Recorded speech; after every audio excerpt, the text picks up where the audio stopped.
मैं तो बस बाहर मोमोज लेने गया था, लेकिन जैसे ही वापस आया मेरे पिता मुझे पकड़कर फूट फूट कर रोने लगे। यहाँ तक कि वो मेरे सामने बार बार अपना सिर पटकने लगे और गिड़गिड़ाते हुए बोले, बस अब रहने दे, मैं तुझसे भीख मांगता हूँ, अपनी जागृत प्री बीस्ट अपने छोटे भाई को दे दे। भाई ये सुनते ही मैंने सीधे अपने पिता के चेहरे पर 2 करारे थप्पड़ जड़ दिए, क्योंकि ये एक ऐसी दुनिया है जहाँ हर इंसान 18 साल की उम्र में अपनी प्री बीस्ट अवेकन करता है, और मैंने अवेकन किया था एक नेक्स्ट लेवल एपिक क्वालिटी का अबिस डीमन ड्रैगन। हाँ, वही अवेकन किया था, जबकि मेरे छोटे भाई ने सिर्फ एक यूजलेस माउस अवेकन किया था। लेकिन क्योंकि मेरा भाई बचपन से ही एक बिलियनेयर औरत के साथ जुड़ा हुआ था और मेरे जैसे एक गरीब मास्टर को तो वो बस यही कह सकता था कि अगर अफोर्ड नहीं कर सकते तो खुद ही रास्ते से हट जाओ। ये देखकर मैं गुस्से में हंस पड़ा। ठीक है, तुम सबको यही वाइब चाहिए ना, तो लो, मैं खुद ही इसे तुम्हें सौंप देता हूँ। मैंने अपनी हथेली में पूरी ताकत लगाकर उस कॉन्ट्रैक्ट चेन को तोड़ दिया। तुरंत मेरे दिमाग में एक असहनीय और इनसेन दर्द का विस्फोट हुआ, क्योंकि कॉन्ट्रैक्ट तोड़ने का ये डैमेज हमेशा के लिए परमानेंट होता है। लेकिन ऐसे गद्दार ड्रैगन को मैं अपने पास क्यों रखूं? अपनी धुंधली पड़ती आंखों से मैंने देखा कि जियांग जुन हाई दौड़ता हुआ मेरी तरफ आया। क्यों? क्या अब रिग्रेट हो रहा है? लेकिन असलियत तो कुछ और ही थी। उसने उस डीमन ड्रैगन क्रिस्टल को उठाया और सीधे मेरे भाई जियांग हाई के सीने में डाल दिया और इस तरह एक नया कॉन्ट्रैक्ट कंप्लीट कर दिया।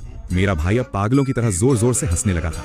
उसे देखकर मेरे अंदर बदले की एक डार्क आग जल उठी। बस इसी बात का घमंड है ना तुम्हें? देखना, एक दिन मैं इस गद्दार ड्रैगन को वापस छीनकर उसके टुकड़े टुकड़े कर दूंगा। मैं एक ठंडी और कातिलाना नजर उन सब पर डालता हुआ वहां से निकल गया। पीछे से पिता चिल्लाए, मुझे ब्लेम मत देना। मैंने हंसकर कहा, मैं आपको ब्लेम नहीं करूंगा, लेकिन याद रखना, आगे चलकर आप भी मुझे ब्लेम मत करना। 3 दिन बाद स्कूल ट्रायल शुरू होने वाला था, जिसमें सिर्फ पास होने वाले ही स्टार फायर यूनिवर्सिटी में अप्लाई कर सकते थे।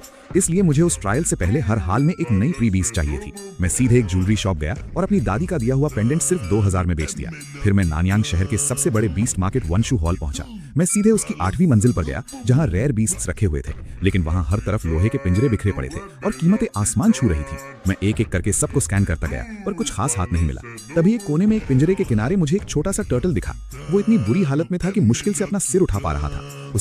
उसकी आंखों में साफ दिख रहा था जैसे वो नर्क से आजाद होने की भीख मांग रहा हो।